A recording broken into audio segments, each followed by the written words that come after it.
Bismillahirrahmanirrahim.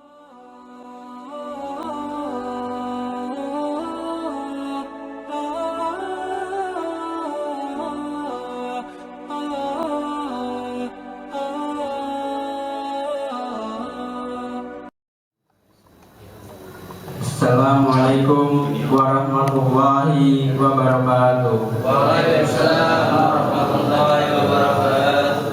Alhamdulillahi rabbil alamin, wassalatu wassalamu ala asyrafil anbiya'i wa mursalin sayyidina Muhammadin wa ala alihi wa sahbihi ajma'in, amma ba'du.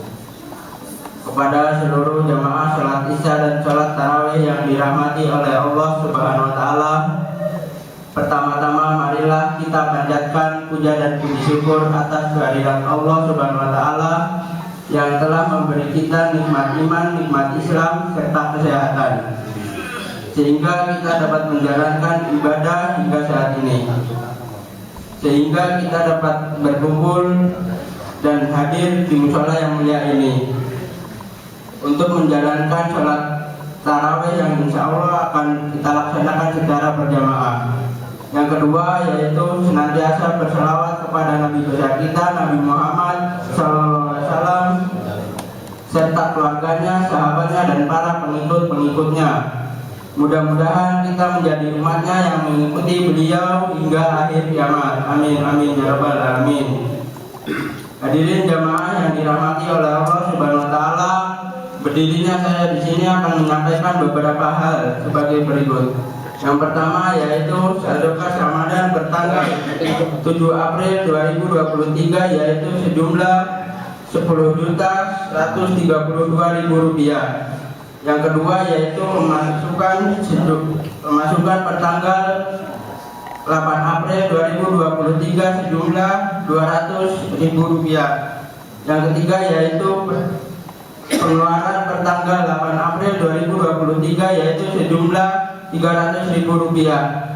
Yang keempat yaitu sedekah hingga saat ini sejumlah 10.330.000 rupiah.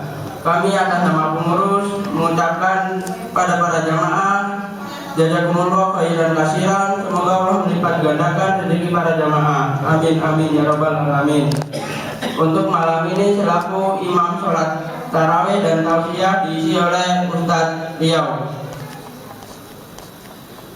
Himbauan kepada para jamaah untuk menonaktifkan sementara HP-nya, dan untuk para adik-adik untuk tidak berbicara atau bercanda agar tidak mengganggu sholat tarawih dan tausiah berlangsung. Demikian yang dapat kami sampaikan, kurang lebihnya kami mohon maaf. Billahi taufiq wal hidayah. Wassalamualaikum warahmatullahi wabarakatuh.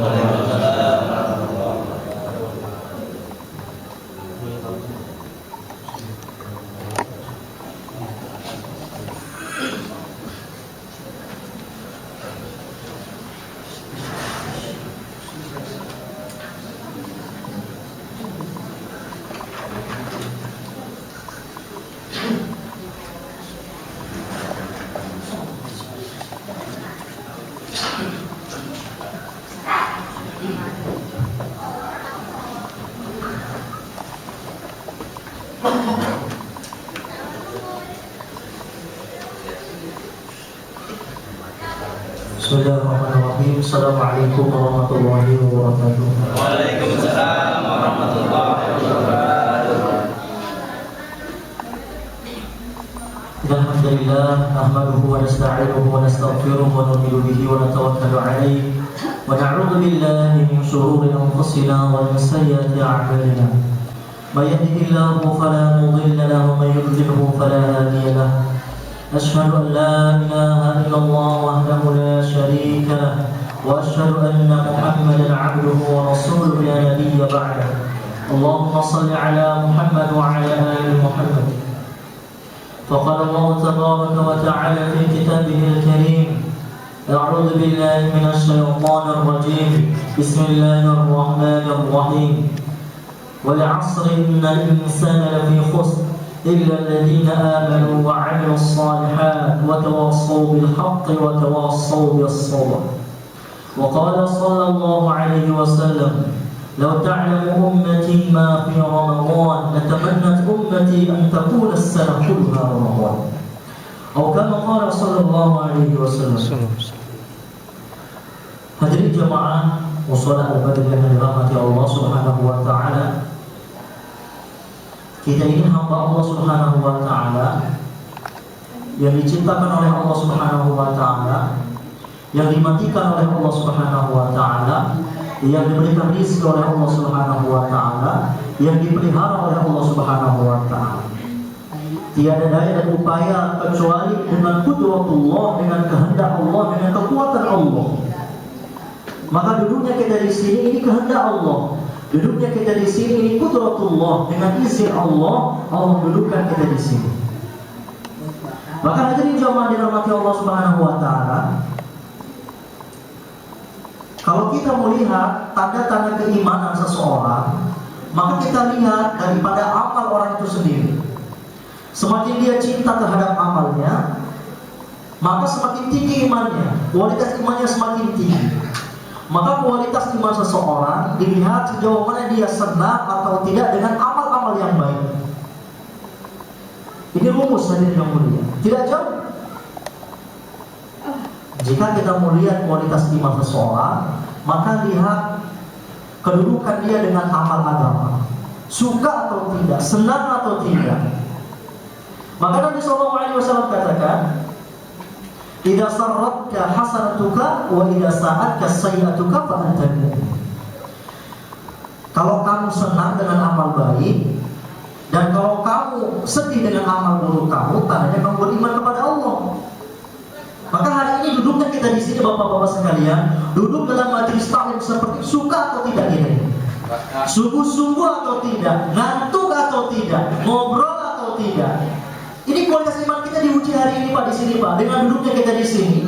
Ini diuji iman kita, senang apa enggak? Maka sama seperti datangnya bulan Ramadan, senang atau tidak? Senang nggak sama baca Quran? Senang nggak sama zikir? Senang nggak sama sholat tarawih? Senang nggak sama sahur? Bangunnya Masya Allah jam 4 udah bangun.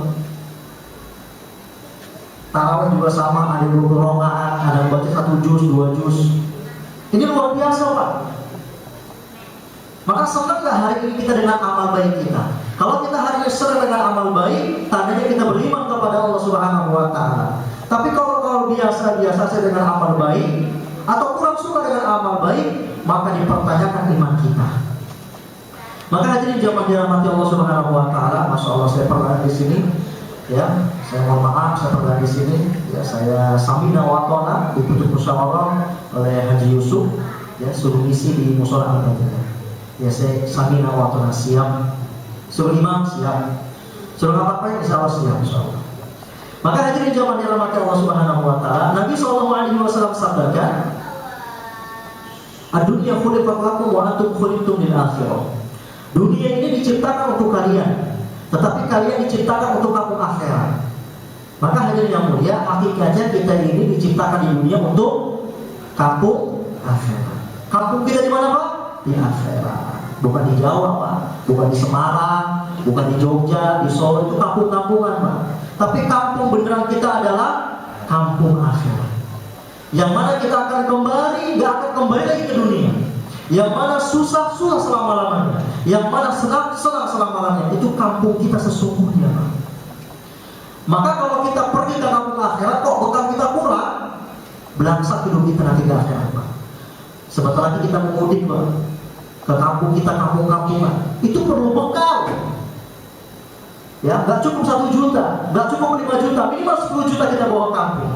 Insya Allah di perjalanan happy, insya Allah di perjalanan senang. Kenapa? Bonusnya banyak, santai. Nanti bisa kasih keluarga, bisa beli makanan, bisa beli sayur, bisa beli baju lebaran dan lain sebagainya. Kenapa?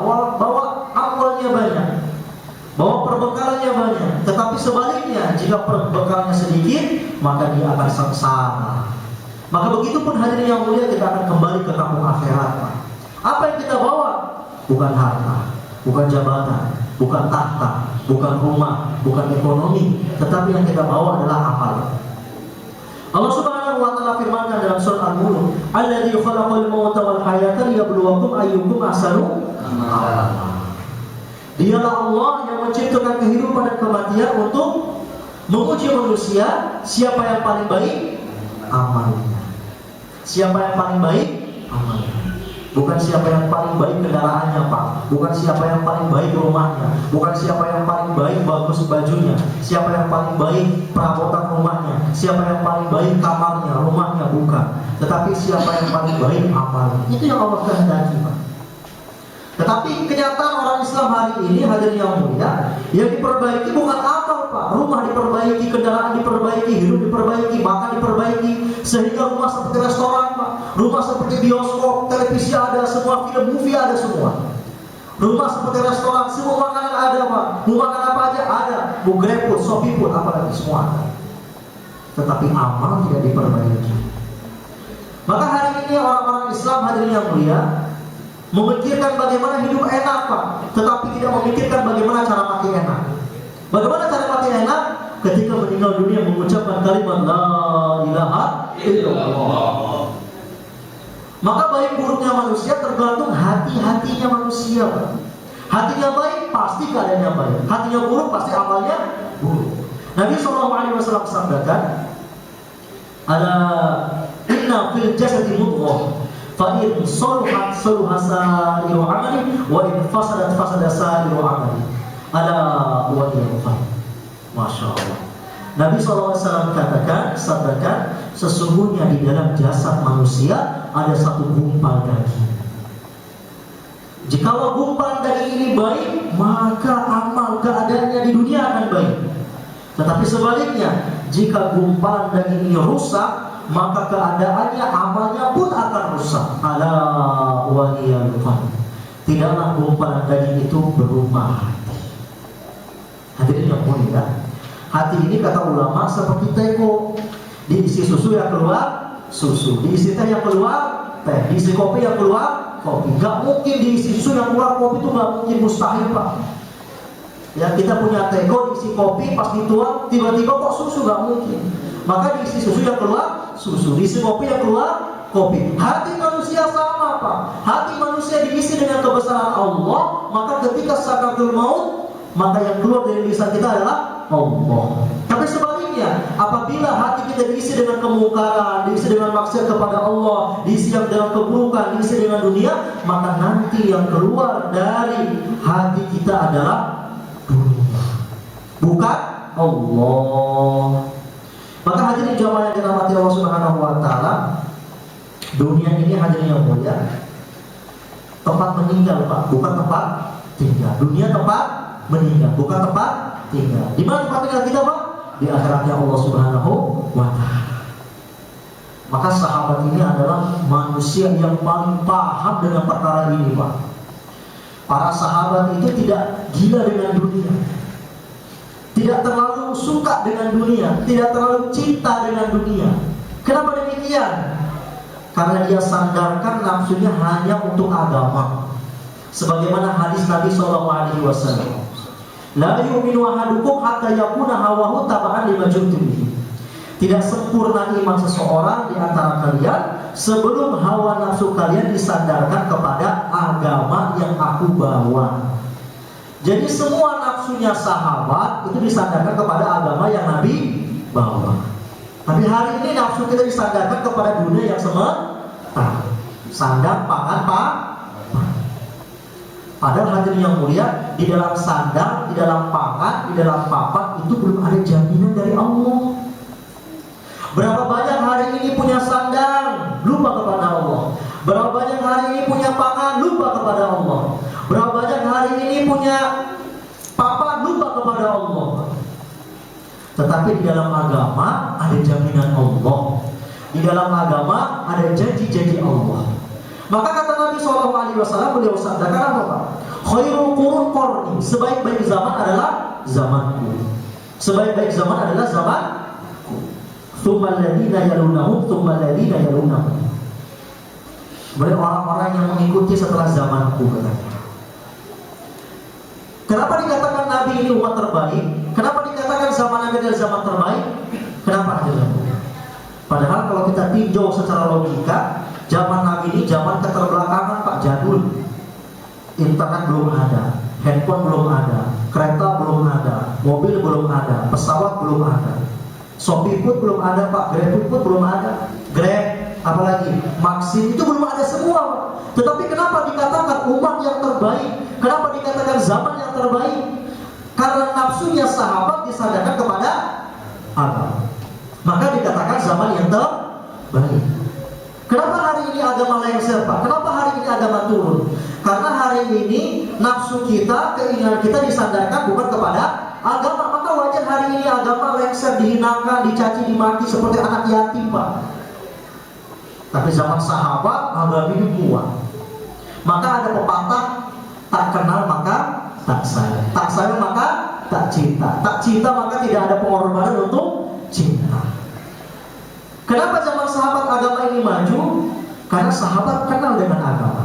Ketika kenal dengan agama, cinta terhadap agama. Ketika cinta terhadap agama, maka timbul pengorbanan terhadap agama. Hari ini kenapa agama ini leyeh-leyeh? Kenapa hari ini agama ini turun? Kenapa hari ini agama itu lengser, Pak, dihinakan, dicaci, dimaki? Karena hari ini orang Islam gak kenal dengan agama. Ketika tidak kenal dengan agama, bagaimana dia mungkin cinta terhadap agama? Kalau nggak cinta terhadap agama, apa yang beri korban untuk agama Allah Subhanahu Wa Taala?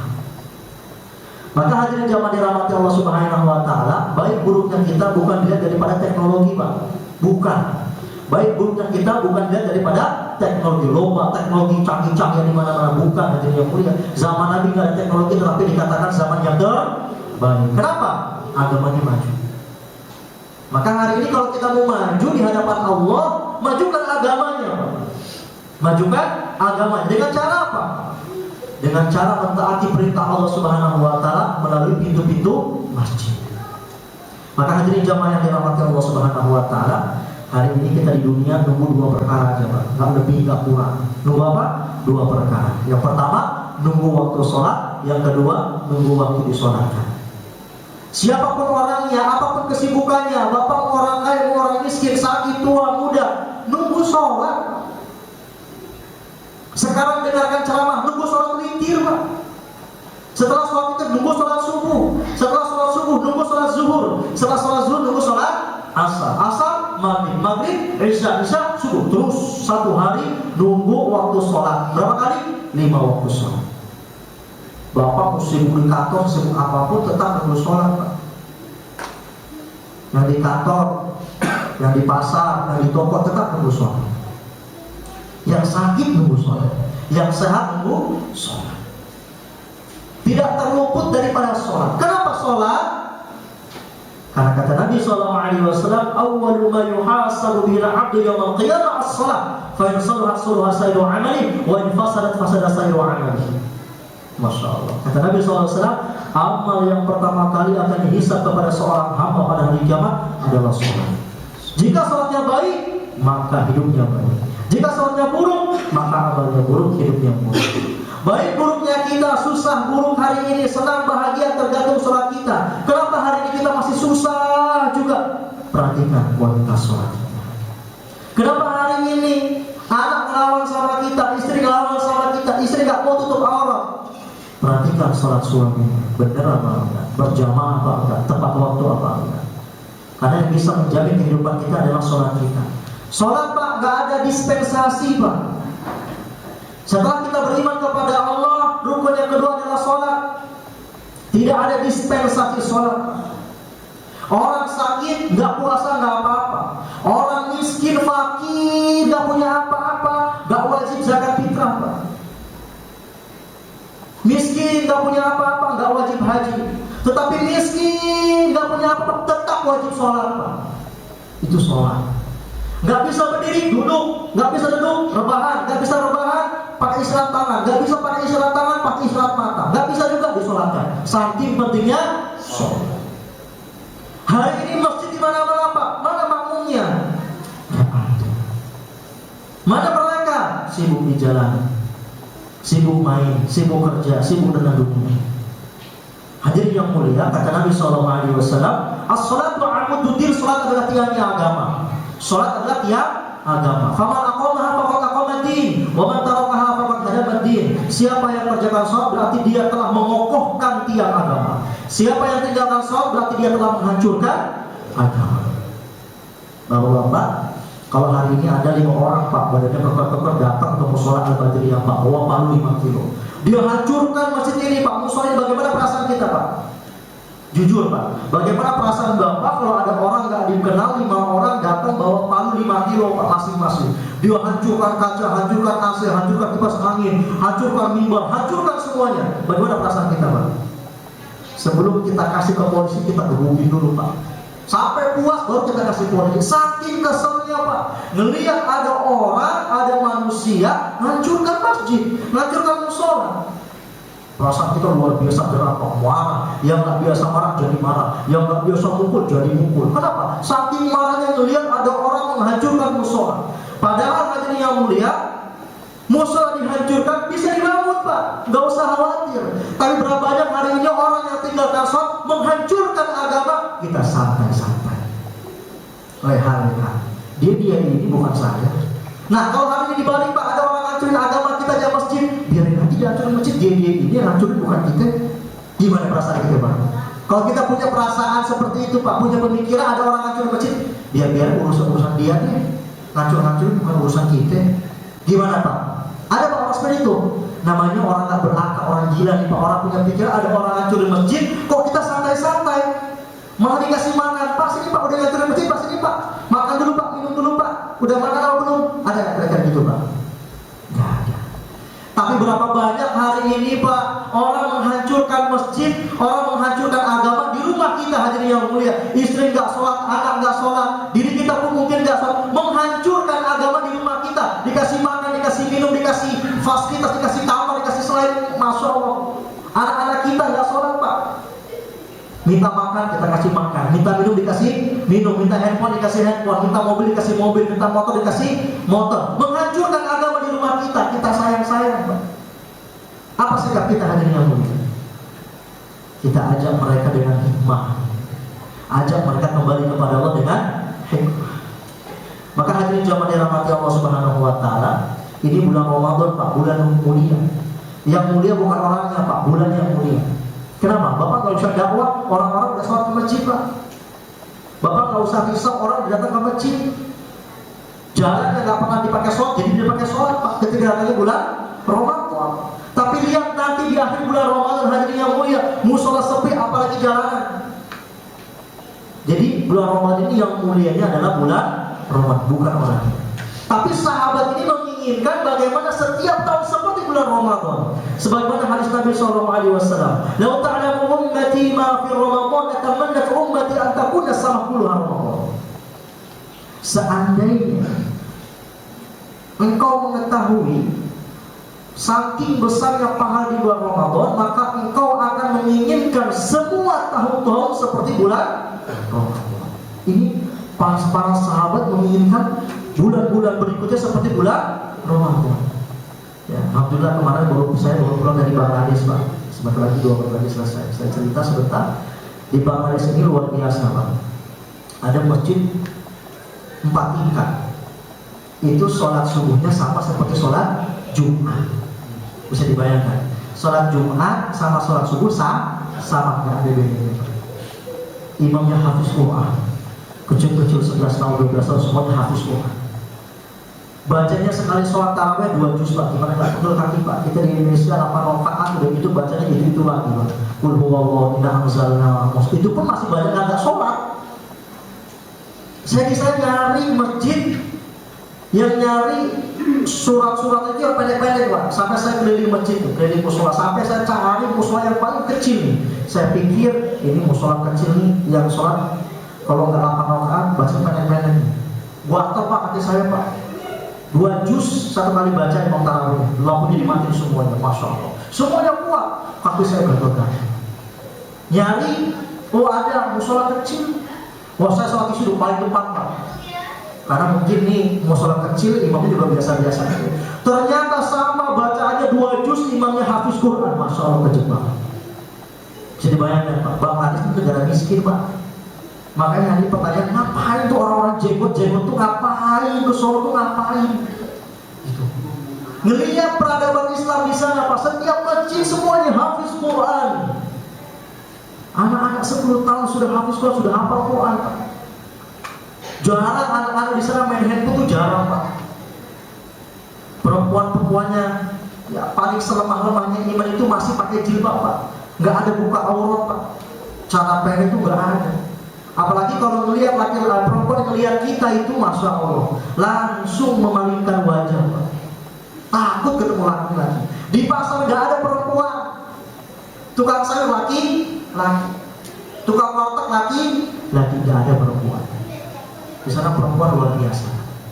Maka hadirin jamaah dirahmati Allah Subhanahu wa taala, maka maju mundurnya Islam ini hadirin yang mulia tergantung daripada kesemangatan kita dalam agama kita sendiri. Semakin kita semangat dalam agama, maka semakin Allah Subhanahu wa taala berikan kemuliaan kepada kita. Semakin kita tolong agama Allah, maka semakin Allah tolong kita. Semakin kita jaga agama Allah, maka semakin Allah Subhanahu wa taala jaga kita. Maka hadirin yang mulia, habiskan harta kita untuk agama Allah. Jika tidak, harta kita akan habis tetapi bukan untuk agama Allah. Habiskan waktu kita untuk agama Allah. Jika tidak, waktu kita pun akan habis tetapi bukan untuk agama Allah. Harta kita pun akan habis tetapi bukan untuk agama Allah. Habiskan potensi diri kita untuk agama Allah. Jika tidak, diri kita, potensi kita akan habis tetapi bukan untuk agama Allah Subhanahu wa taala. Habiskan hari-hari kita untuk agama Allah. Jika tidak, hari-hari kita pun akan habis tetapi bukan untuk agama Allah Subhanahu wa taala. Barakallahu li wa lakum fil Qur'anil 'azim wa nafa'ani wa iyyakum bima fihi minal ayati wa dzikril hakim wa taqabbalallahu minni wa minkum tilawatahu innahu was-sami'ul 'alim. Aqulu qawli hadza fastaghfiru innahu huwal ghafurur rahim. Assalamualaikum warahmatullahi wabarakatuh. Waalaikumsalam. Subhanakallahumma wa bihamdika asyhadu an la ilaha illa anta astaghfiruka wa atubu ilaik.